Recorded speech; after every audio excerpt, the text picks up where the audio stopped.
then I tell people all the time that these parks are kicking these people out. They are kicking.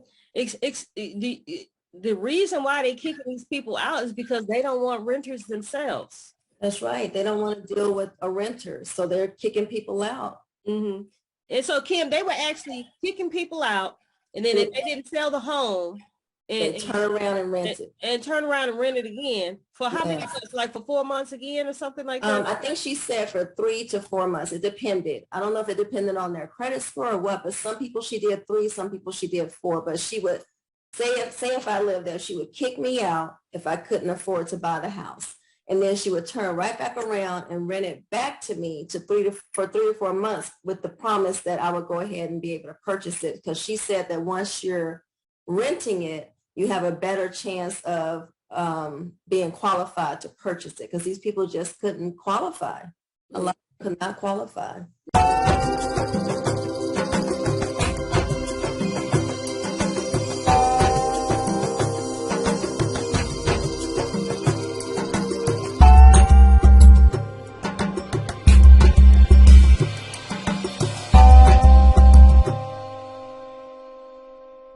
Hey guys, this is Kelly from Heels, Deals, and Wheels Mobile Home Investing Course, and today is a very special day for me because I have one of my own students up here, guys. I'm interviewing Kim White, and Kim is out of Texas.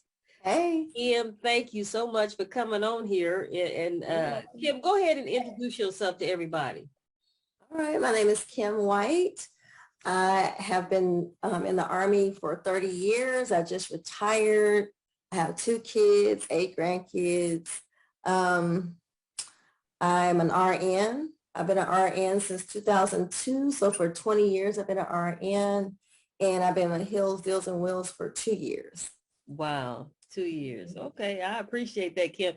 And you know what, Kim, I tell everybody, I'm like, okay, when Kim purchased my course, she didn't even tell me. I didn't even know you was asking me questions. I'm like, why is she asking me questions? I mean, why don't she just purchase the course? And I didn't even know you had purchased the course. But man, thank you so much, Kim. So Kim, your journey started off a little slow because you were in the midst of, and first of all, thank you for your service. That's number one. And you just retired. But so your journey started off a little slow because you were at a duty station, and kind of walk us through that. And your first deal was like crazy. Kind of crazy. I was in El Paso, Texas at Fort Bliss for 4 years, from 2018 to 2022. I just left there in August. And the whole time I was there, I was always looking for homes, always doing the driving for dollars. I found a lot of homes there. There were several people that were selling their homes that were looking for help. They didn't know what to do. So I just, gave them advice. I didn't make any money off any of those deals. Those were kind of like practice, just so I kind of understand me and this whole mobile home investing situation. So towards the end, I want to say it was months, from like October of 2021 until about July of 2022, I worked with this one couple. They were elderly. They were like in their 80s. They wanted to move back to their country. They had been in America for probably 20 something years, but they had only been in the mobile home for 1 year. And they wanted to sell it for double, almost 2.5 times what they had bought it for. It was, almost 2.5 times what they bought it for within a year. And in that area, the home, they had it was just a really small home in an area where they're not going to get that kind of money. So I dealt with them, like I said, from October 2021 to July 2022. And then they kept going back and forth whether they want to sell, not sell, it's too high, no, we think it's fine. And when they finally realized that they were selling for way too high, by then their daughter-in-law and their son had gotten involved and told them they couldn't go anywhere, that they had to stay there in that home. And then about a month after that, they listed it somewhere and it sold just like that. So all that time I had been working with them, like I said, it was a great experience. It was just a strange situation. Right. Because you had to get you had to deal with the realtor, number one. They had a realtor. The realtor didn't know what she was doing. She had no clue, that she had never sold a mobile home before. So I went back and forth with her, and she included her dad in the whole situation. It was just a mess. finally her dad did tell her they're selling it for way too high. You need to pull out of the deal. And she did. She left them high and dry. And that's when I came in for the second time to work with them. And then when their son and daughter-in-law came in, I got involved in too. I mean, I drove them down to the, where did they go? They had to go downtown somewhere to get their paperwork for their house. So I said, it's okay. I know y'all don't have family here. Their family was in California. I said, no, you don't have family here, so I'll drive you downtown. So I drove them downtown. I would go to their house. I would hang out with them, just all kinds of stuff. It was just weird.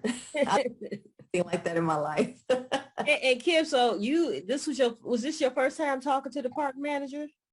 That was the first time I ever talked to, well, to really sit down and talk to one. I've met several, but they weren't very polite to investors. They were kind of shooing me along. But this is the first time I ever sat down and talked to a park manager that actually had conversation with me back and forth and actually would tell me, hey, it don't work out. I know they're selling too high. We got 2 other homes down here. So she was very personable. So I liked her. Yeah. Oh, that's good. That's good. So it wasn't as bad as everybody trying to make it seem. Oh no, it's really not bad. Talking to the park manager, as long as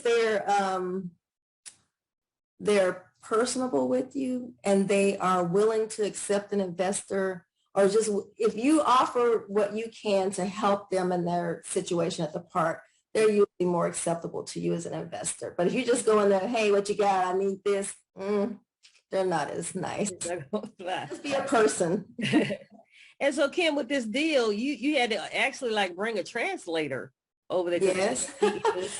So we had a religious person at our unit. He was the religious coordinator, and he offered to translate for me. So he translated over the phone for me a few times. He actually went out there and translated with them.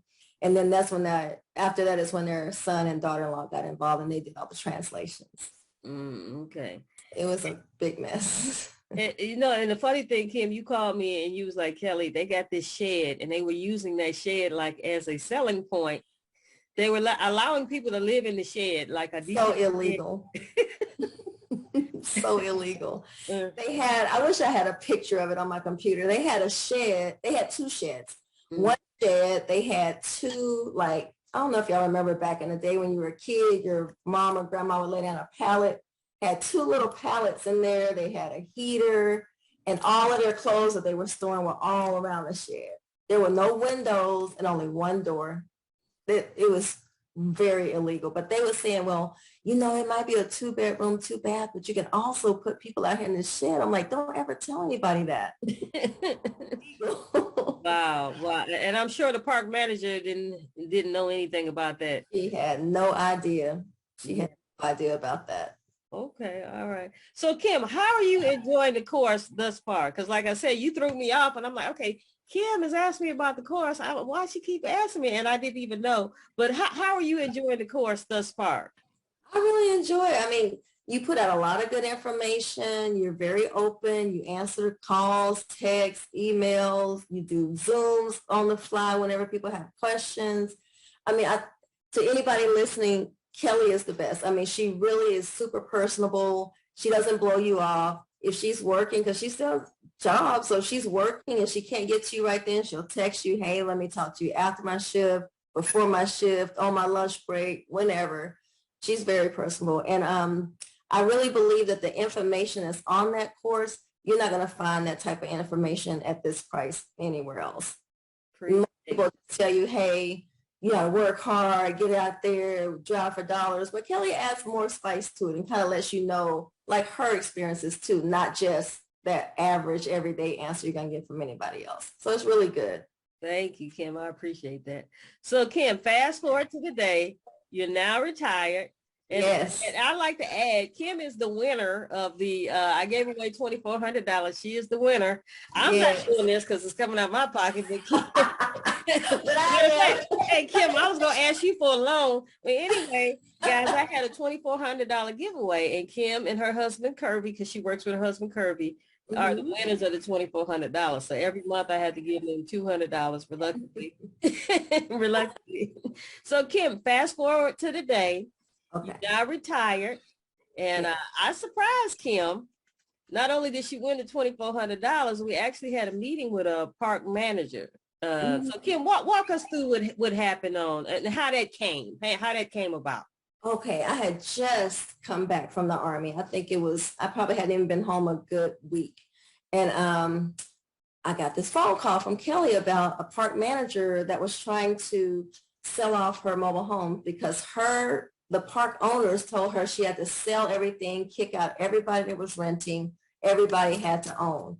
So we went up about an hour or so, maybe an hour and a half away from here, went up, talked with the park manager, had a conversation with her, made a deal with her that everything that was sold, she would get a portion of it.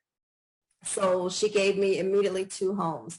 We got those sold. Then she gave me like 4 more. And I sent her people up there to the office. And then she ended up through her assistant getting those sold. So we didn't get to do much on those because her assistant was involved and did a lot of the paperwork and everything. And then about every week or every other week that I talked to her, she had 3 or 4 more homes. So I'm just sending her people left and right, left and right. So, I mean, that worked out really good. So that's how I ended up doing my very first ever wholesale deal. I had never done a wholesale before. Mm-hmm. That really good. Mm-hmm, mm-hmm. And when you did that first wholesale deal, Kim, you had a lot of money. Okay. And you got the money. You didn't own the home, right? Not own the home. You didn't own the home. You are licensed, however, in the state of Texas. But Kim, would you tell everybody you do not have to be licensed to do what you did as far as wholesaling? Right. And actually, my license had a mix-up. It wasn't even complete by the time I did that. They literally just sent me my license. So I did not have a license. I talked to the park manager. I reached out to people that were on my buyers list from El Paso and from here where I had posted different homes, people that were just interested in that area. And this one family came along. They said they had been looking for a home. They came straight in with cash up front. I took that cash. I divided that cash out. I went on vacation. It was time for my vacation. The very next day, I went on vacation that very next day. And when I came back, I helped the park manager with all the paperwork she needed because it takes about 2 weeks to get everything done. But because this family didn't have all their legal documentation for this country, it took almost a month for them. But normally it takes about 2 weeks. They send the paperwork up. The office approves it or the park approves it. Once it's approved by the park, they send it to finance. Finance approves it. They have a home. That's usually about 3 weeks. Mm-hmm. Yeah. And I tell people all the time, I'm like, this is the time to wholesale because these mobile home prices, as you know, Kim, is getting crazy. Because you sold that mobile home with a $5,000 profit. And then on top of that, the park manager started sending you more deals and she started increasing the price of those homes. Big time. Yeah. And they went up on their lot rent. They were $695. By the time I brought her the next client, their lot rent was $750. And that was within a 2-week time frame. I met her like in the second week of August, first week of September or end of August. They had gone up to $750. Wow. So yeah, a lot of people couldn't afford it. So it's really difficult for people out there. But it seems like a lot of people are really interested in mobile homes over real estate because I guess they can get in a lot faster. The interest rates are not as long. It's not for 30 years. It may be for like, I don't know, 5 years or so. They get that house paid off. But yeah, it's very different than real estate. Okay. Or real property. And then I tell people all the time that these parks are kicking these people out. They are kicking. The reason why they're kicking these people out is because they don't want renters themselves. That's right. They don't want to deal with a renter, so they're kicking people out. And so, Kim, they were actually kicking people out, and then if they didn't sell the home, and turn around and rent it. And turn around and rent it again. For how many months? Like for 4 months again or something like that? I think she said for 3 to 4 months. It depended. I don't know if it depended on their credit score or what, but some people she did 3, some people she did 4. But she would say if I lived there, she would kick me out if I couldn't afford to buy the house. And then she would turn right back around and rent it back to me for 3 or 4 months with the promise that I would go ahead and be able to purchase it. Because she said that once you're renting it, you have a better chance of being qualified to purchase it because these people just couldn't qualify. A lot could not qualify. So I guess they do that so it shows some kind of payment history or? It helps them show payment history and it helps the finance companies show that, hey, we trusted them enough as a park to rent to them. So can y'all trust them to give them the money to purchase this home? Right. And Kim, this is not just happening in Texas. No. This is happening everywhere. And this is how we're getting, me and my brother are getting nicer looking mobile homes, newer models, mobile. Kim, would you explain the homes that you got? First of all, the year, the bid, Yes. can you explain it to them? The two that I initially got, like I said, I got several of them, but the first two, they were not hardwood, but Kelly, I'm not sure the name of that type of flooring that's in like in the kitchen and the living room, but it looks like hardwood, but it's like maybe vinyl. But they have nice floors. Some of them have carpet. They have like huge storage areas as soon as you walk in for all your pots and pans and towels, whatever you want to put in there. They have a kitchen with microwave, refrigerator, oven, dishwasher. The bedrooms, some of them have really nice up-to-date tubs and showers. The ones I got were 2017 and 2018, and they were about $35,000 to $40,000 each. They're really nice, up-to-date homes. I didn't get anything that was older than a 2017. That was the oldest one I got. The other ones were 2018 and 2019. One of them was a 2021, but that one went so fast I didn't even have a chance to get anywhere. It went really fast. Wow. And Kim, because I helped you with the two homes that she gave you initially, and we got in there and we like swept it out and made it nice and clean. But the park, they weren't doing that. No. Kim, you said you went into the doorway and some roaches fell down. It was so nasty. Yeah. So they were selling all of them as is. So say you lived in a home for 20 years and you never really deep clean, and they just had you move all your stuff out. Just imagine what that looks like. The trash that's left behind, the refrigerator, all the food left in it, the tub, the toilets, gosh, they was nasty. So because it was, I don't know, maybe it's a heart thing with us. We were like, we're not going to sell this house like this to anybody. So we went in, we swept it, we mopped it, we wiped down all the walls. And that's not normal. I mean, a lot of people just leave it like it is. If they want it, they'll take it and clean it themselves. But we cleaned out two of them, and they came out really, we really had to do like a lot of scrubbing, but we wiped every wall just so it looked good for showing. Like when you're walking through, you're not walking through stepping over trash bags. And the one I went in, Kelly's talking about, they had bombed it twice. I forget the intervals, but so many intervals before you can bomb again. They had already bombed twice. And when I opened the screen door, that little spring that holds the door open, there's a little chain hanging on. There were roaches on that chain. They're falling down my face. I was like, oh my God, that's gross.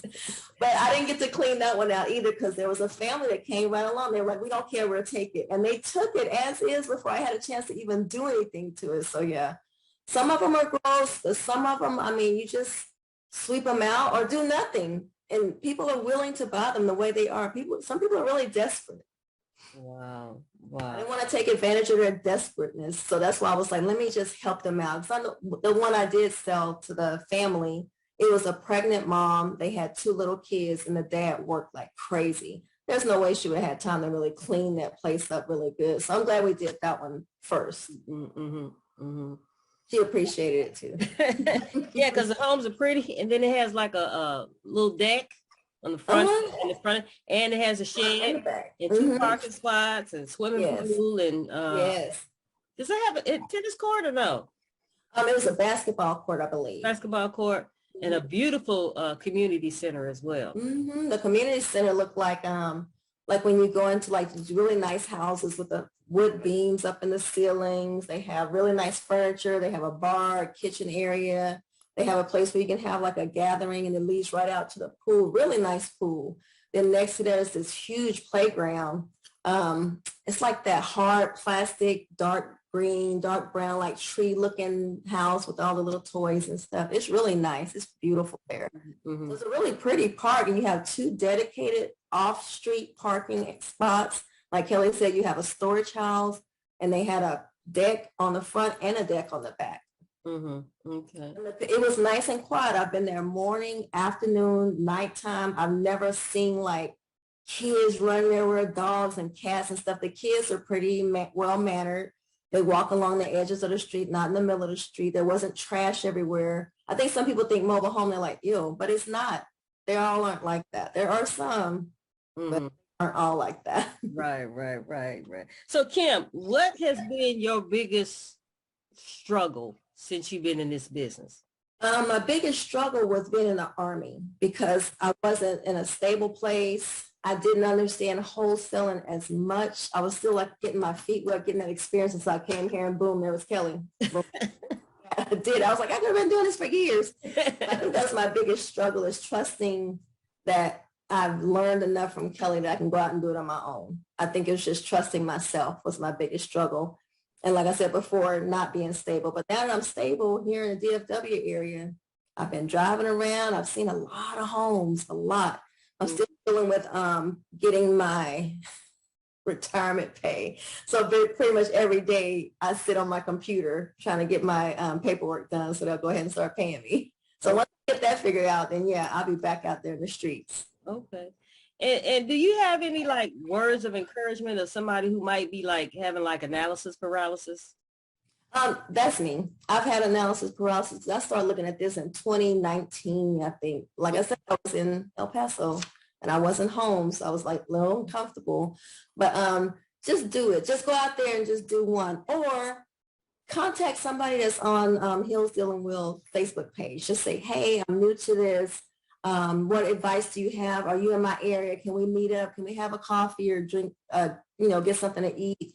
And just sit and talk. Tell me your experience. Because that was my thing. Like I said, I was really nervous about trusting myself. But once I actually sat down with Kelly, I was like, I could have done this so long ago. I wasted so much time. Because everything she told me is all in here already. I just needed someone to help me pull it out. So I think that encouragement from Kelly, or like I'm saying, if it was someone else besides me that needs that encouragement, just talk to somebody. If it's not Kelly, talk to somebody in the group and just say, hey, this is what I need help with. I just don't feel dumb about it, because there's no dumb questions. It's just the one you don't ask. That's the dumb one. You should have asked it. Exactly. Don't feel bad about it. Just ask the question and then go out there and just drive around. Look at some of these homes. See what they look like. See what the different levels of stars of home look like. A 1-star, 2-star, all the way up. See what they look like. It'll help you out a lot whenever you're making a decision on how you're going to sell the home. And talk to some of these park managers. They're just people. They're not going to kill you. They're not going to eat you. Just talk to them. Just say, hey, this is my name. This is what I'm doing. How can I help you with getting your home sold or getting these lots filled? You never know. And so, Kim, I already know, but for everybody else who don't know, how do we go about closing deals in Dallas? How do we go about doing that? So what I did was contact the park manager, let them know what's going on, contact that seller, tell them who you are, give them your information, get their information, let them know what your price is, but it's going to come from the buyer. So you don't have to let them know your price, but let them know that they don't have to worry about paying a down payment or anything. It'll come from the buyer. So that's what I did. I let them know that. And get your paperwork together. If you look on the Hills Deals and Wills page, you can see all the documents that you need. Get your documentation together. Meet up with that park manager. This is like for a finance deal is what I did. Meet up with that park manager. Make sure that person has all the requirements that they need. Get your pay before you go too far. Get your pay from that buyer, and then give that information to that park manager. Let that park manager do what they need to do with the finance company. Next thing, you just sit back from there. You really don't have to do much else. Right. So Kim, I'm glad you brought up getting the earnest money from the buyer, because if you don't do that, then they'll back out. And then how do you know they're even serious? You're doing all this paperwork, How do you do what, Kelly? How do you know that they're serious if you're getting any of that earnest money? You've done all that work for nothing. So that's true. Make sure you get. So what I did was I waited until they were approved by the park. And once they were approved by the park, I told them in order for me to push their information up to the finance company, I would need their down payment. So the lady came with $5,000 cash. I did my split with everybody, and then I sent the information up to the park manager, and she sent it on up to be approved by the finance company. Mhm.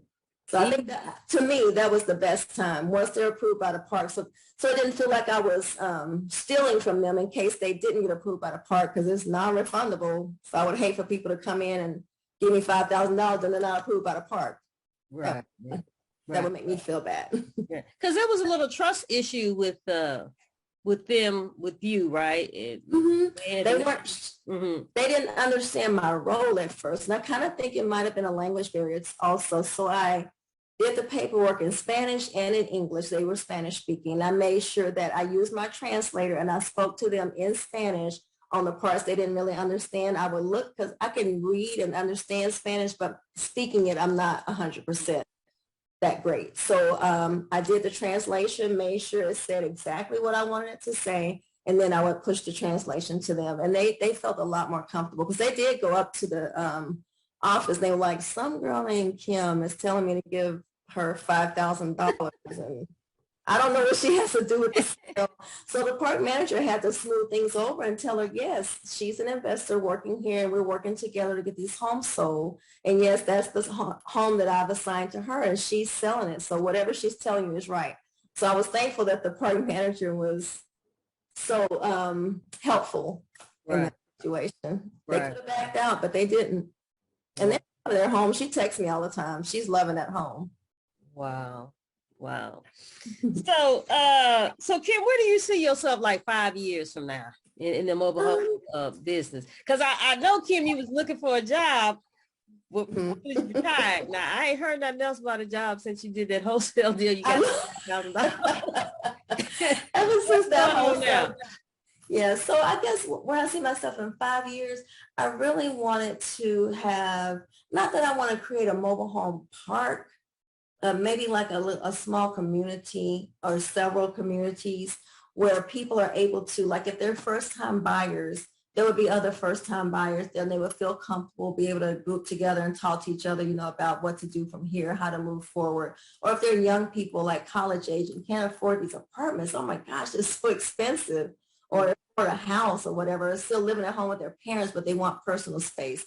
Maybe have like a small community for them, or a community for the elderly, or a community for people that are young parents, is to have education involved in the community. So it's not just, oh, you just live in a house there, but you also get monthly education if you're interested, help with your credit score, financial assistance, help with learning about life insurance.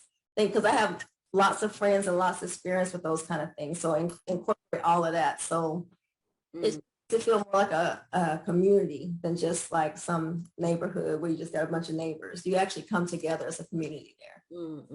These little pods. That'd be cool. And so, Kim, I might be incorrect, but you and your husband started off like single family homes initially? Can you share? Yeah. I don't want to dredge up no bad. Can you share with us what's the difference anyway? What's the difference that you noticed?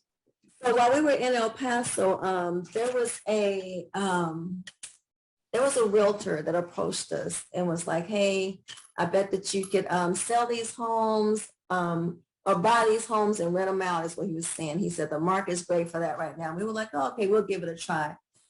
So we kept looking at these homes. I was like, dang, these homes are priced really nice out here in El Paso. But every time we went to see one, it was already under contract, or someone had just bought it or whatever. So we never got to get one to rent.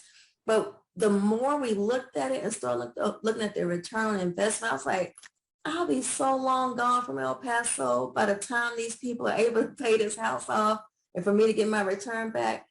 I don't want to do that. It just takes way too long and way too much effort, way too much paperwork, way too much headache compared to mobile homes. Mobile homes are like selling cars. I have a car in the driveway. You want it? Okay, I'm going to sell it to you. Here's the paperwork at the DMV. We're done. Real estate, it's just way too big of a headache. So yeah, we did try it. We never got to purchase anything because, like I said, everything was taken by the time we got there or on the contract. But that was not the way to go. We learned it quickly, and especially with this person over here saying, that ain't it. Well, that's good. That's good. Yes. And Kim, your husband Kirby is a little bit like my brother in the beginning. He was like, Kelly, I don't know if this is going to work, this mobile home deal. Yep. Has he changed his mind about that, or he's still 100%. I think that what really got him, I think he was really on board when I was dealing with the family that was in El Paso that wanted to go back to their country. He started getting really on board then because he saw how I was trying to help people. It wasn't just about the money. It's about helping people. So when he saw that, he was like, oh yeah, I'd love to. And they're elderly and he really enjoys being with elderly people. So he was really happy about that. And he's like, oh, I didn't think of it like that. So since we've been back here and I made that first wholesale deal and it was a $5,000 profit, I put zero down, just talked to the park manager with Kelly. That lady gave me those homes and I sold it right away, $5,000 on the very first house profit. And so when he saw that, he was like, where'd you get this money from? I was like, I told you, I drove to the mobile home park. I talked to the manager there. I found a buyer. She gave me cash. Tomorrow's vacation. Let's leave. And you right, y'all was going on vacation. I remember that. So and I told you, I said, Kim, that park manager gonna be on you. And sure enough, she started throwing deals at you, right, left and right, whatever. Yes. Wow, she made a deal with us where whatever I sold, we would split it. And I actually went and met her at the she was at the Dallas Cowboys game. She had driven down here for a Dallas Cowboys game and she was at the game. And I texted her, I said, hey, I go out of town tomorrow. Yes, I'll be at the game. I'll meet you there. I was like, you don't want to meet me. I said, I can give it to you now, later. She's like, oh no, I'll take it now. Cash. And she was and her husband also was looking at her like, how'd you get that? This lady, and how'd she just give you money? Yeah. It worked out really good. Because Kim, we got to keep it real. There's no way this lady can sell. Well, how many homes? They kicked out how many? Like 60 something families. They were kicking out 6 to 10 families per week. And I've been, like I said, I've been talking back and forth with her since like the second week of August.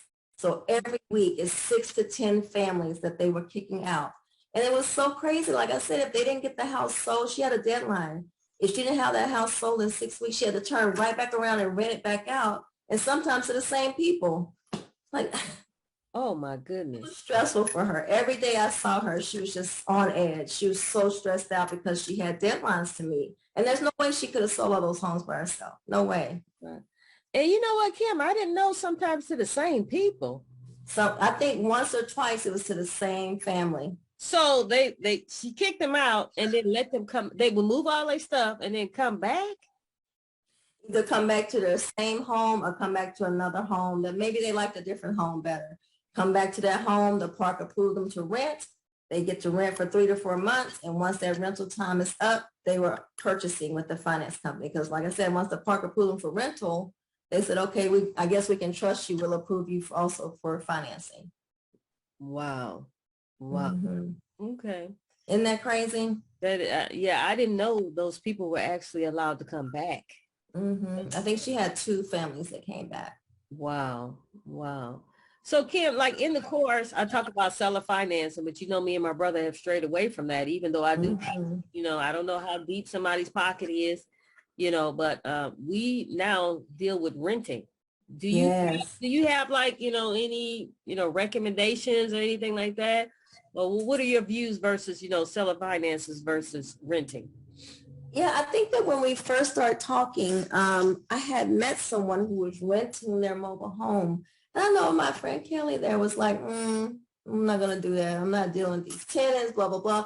But I don't know what changed. Something changed. And you were like, oh, yeah, I'm going to rent now. And I was like, yeah, she's renting because I want to know what that's like. So you've done so many and just encouraged me. I'm like, okay, the next place I find, I would like to purchase it and rent it. I don't want to sell. I mean, I'll wholesale just to get capital, but I don't want to seller finance anything.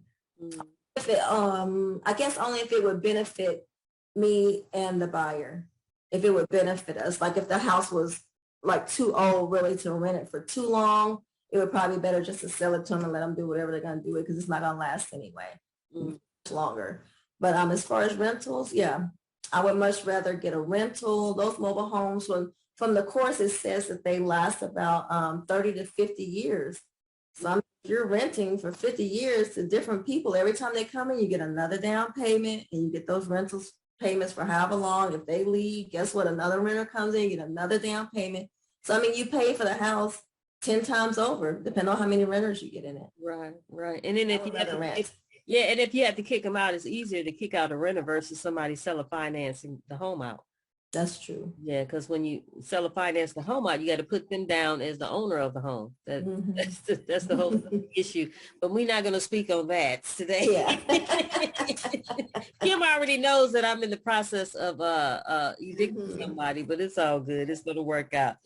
So Kim, how would somebody reach you if they trying to, do a joint venture? Are you open to a joint venture? I know you Oh pretty yeah. this current park manager, but how would somebody reach out to you if, they want to do? Yes, I wouldn't mind joint venturing with someone at all. I think that would be great, especially in the DFW area. It's so big, you can't cover all this area.